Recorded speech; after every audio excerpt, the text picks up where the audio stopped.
Hey everyone, it's TV here with a little rambling thoughts video on this Ahsoka show. Okay, they've dropped the first two episodes on Disney Plus. Um, the Stockholm syndrome is too deep for me to not engage with this content in some form, even if it's just so bad, like Obi-Wan or I don't know, I'm sure there are other examples, but there's so much of this to pick through, it's hard to even remember what has come out with this stuff. Yeah, so Dave Filoni, he's kind of the arbiter of Star Wars right now. He is, pardon the really lame, overdone pun, is the last hope, I guess, for this franchise. Yeah, it's... He figured out how to channel the Star Wars energy in the Clone Wars. He's got that animation history. I know he worked on The Last Airbender and some great stuff like that. And yeah, there's some... I don't know, it's always an interesting thing when a director or creator who traditionally has worked in animation kind of pivots into live action and some of the pros and cons that can come with that. Because obviously they're completely different styles of presentation, and the restrictions are much different. But yeah, I'm kind of mixed on Dave Filoni's directing so far from what I've seen. It's okay. I liked his Mandalorian episode that was all, samurai and Western inspired. That was cool. But yeah, there isn't too much going on. It's hard to say with the anything under the Disney banner because there's such like corpo overlords, like how much is mandated, what are the restrictions like in that dome, like what, especially when you're working with a franchise and IP this big, the restrictions that come with that. So I don't want to be too harsh on the directing, but there is kind of a flatness to a lot of this stuff. Like, I know it's heresy to bring up like The Last Jedi, but if you ignore the story and just think about the presentation and the direction, I think is actually really solid and good. You can criticize the writing all you want, but there is... I just saw like a clip on Twitter of that fight scene in the throne room from The Last Jedi, and it is the way it's presented, the way the frame is used, the way the action is cut. There is something cool about it that isn't really present in this show. Which I guess I was trying to figure out, like, when does this take place? Because again, this timeline is so convoluted and confusing. But it's really linked to this show, Star Wars Rebels, I guess, which I've never seen and I'm never going to see.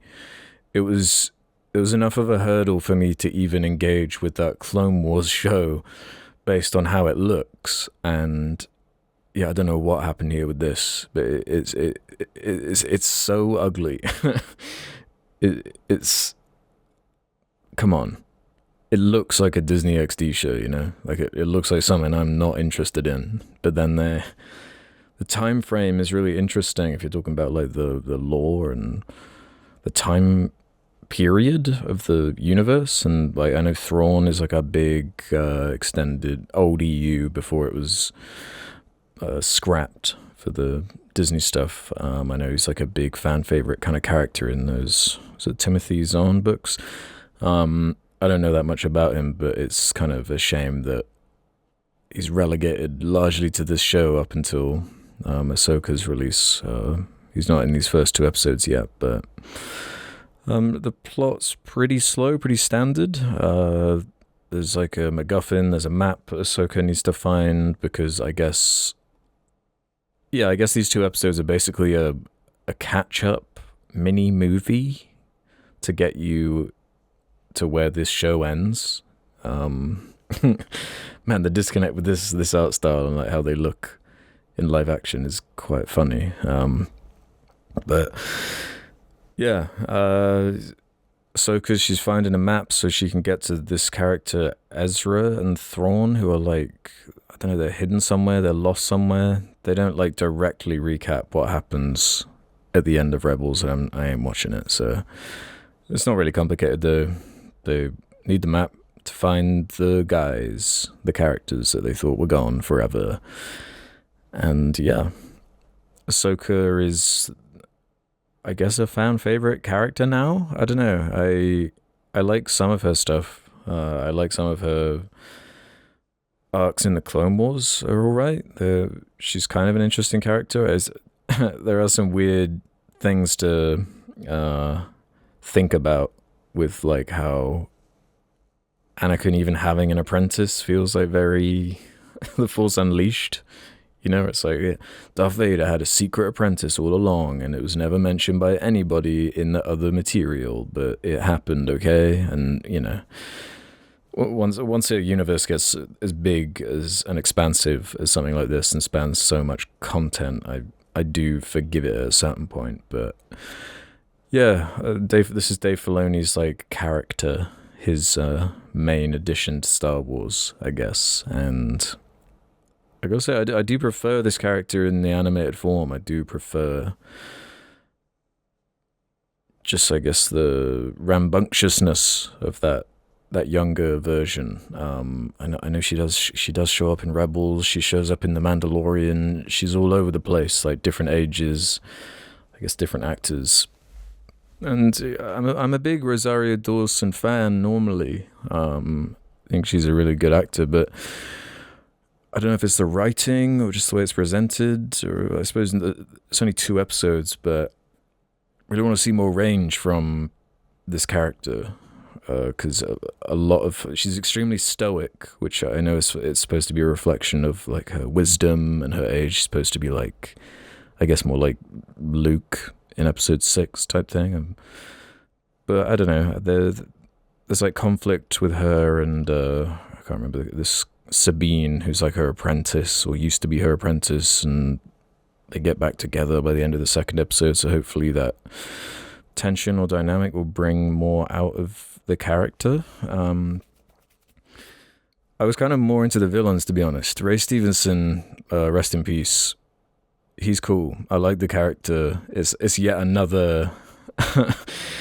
There was a Jedi Knight who went missing at the end of Order 66, and now he's a Sith, I guess, or whatever villain. He is a monster man in terms of like his physical presence. He is huge. He's a giant man. He's like Darth Vader size.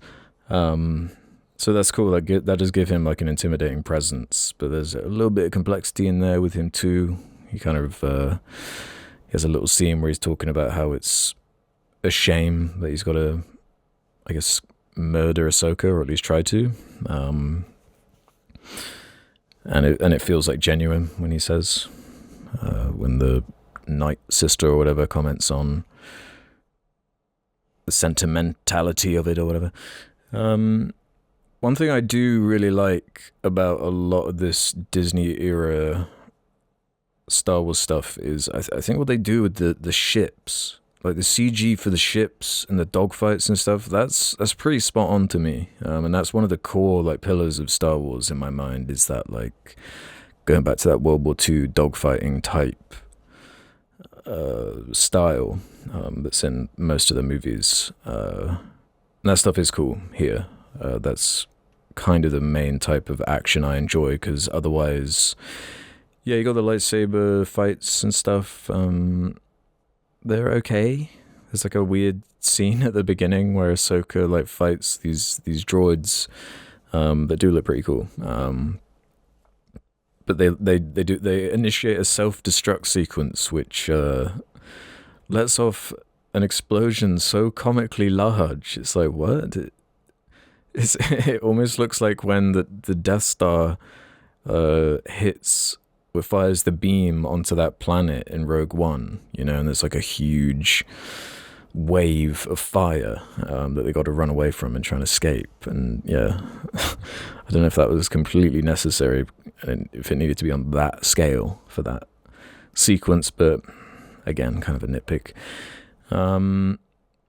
I liked I'm always liking these droid characters. They're some of my favorite parts, and that's another kind of Star Wars staple.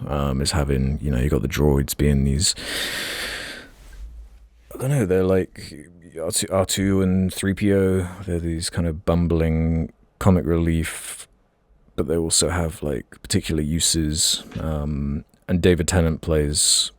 I don't know if it's a known character or what. But it plays this droid, which is cool. A fun character to have around. I like the voice. I'm going to find out if this is like a character, an established character. Let me see. Hu Yang. Where have you been, Hu Yang?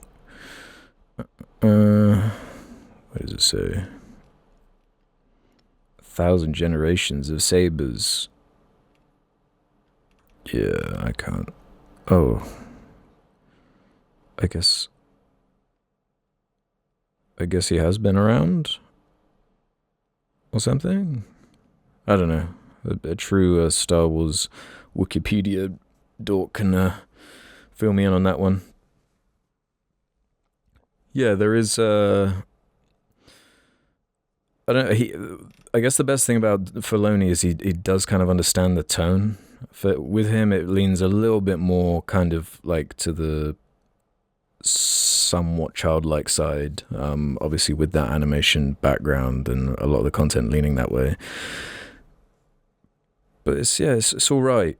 It's okay. It's probably better than Obi-Wan. The writing isn't as good, or the look, or any of it, to be honest, as good as Andor. Although these first two episodes of Ahsoka are actually probably better than the first two of Andor, to be fair. So I'll give it a chance to kind of evolve. But I just, mostly on a production level, I'd say the Andor stuff does look a lot better. Like just seeing some of these frames here, they can look pretty goofy, pretty corny, but that is Star Wars at the end of the day. Yeah, it's interesting, like reading some of the feedback from this from fans. People talking about, this little musical sting I heard was giving me goosebumps, and it's like I don't get any of that because I haven't seen Rebels. I don't have this lore. Not God. Darth Maul, right? Yeah, that's the one where it invented the cool idea of the Inquisitor characters, like the working under Vader and hunting the Jedi and all this stuff. Cool idea. Just wish it didn't have this rapper. And the like flying with the lightsaber thing, like by spinning it around in a circle really fast. That's goofy, man. That's I thought they were gonna do it with that Inquisitor character in here towards the end, but they didn't. He just throws it. Yeah, I saw some people mocking like the color palette and the, I guess, blandness of the look of a lot of the show, but it's not quite as bad in person. I don't know, well, not in person, when you watch the whole thing in earnest, in good faith, like, I don't know, there is kind of a synthetic sheen to a lot of the Disney content, but there is a genuine nature to it. I feel like Dave Filoni does care. He's clearly invested in this, and he's probably thrilled to bring this character into live action. It's like a big kind of exposition dump, I guess, in the end. I did really like the puppet, actually, of that dog thing. I know they're another big Rebels thing. Is it these guys? I don't know, I guess. The art style is so messed up, I can't even tell if it's supposed to be the same thing, but yeah. Like that puppet, that was cool. Looked really good. Yeah, I'm just curious where this is going. Like, 8 episodes, little mini-series. Hopefully that it being constrained to 8 episodes, and I don't think there are plans for more seasons of this. I think the ultimate idea is supposed to be this Dave Filoni directed and written film that's supposed to like conclude The Mandalorian and Ahsoka and bring all this stuff together. So I don't know what the plan is there or how they're gonna wrap this up or where they're gonna take it. But yeah, I'll watch this. Like it's not to the level where I'm out. Even though I probably should be. Because with how they are bringing every single droplet out of this IP, and I kind of lament and think about the old days where it was just 6 movies and some like random books and a couple games. There was something a bit more quaint about that and less cynical. But here we are. Yeah, that's kind of my main thoughts for now. It's okay. I'll see it through, see where it goes. Really curious about this Thrawn character. I want to see what he's about. I like the casting, the Mikkelsen brother.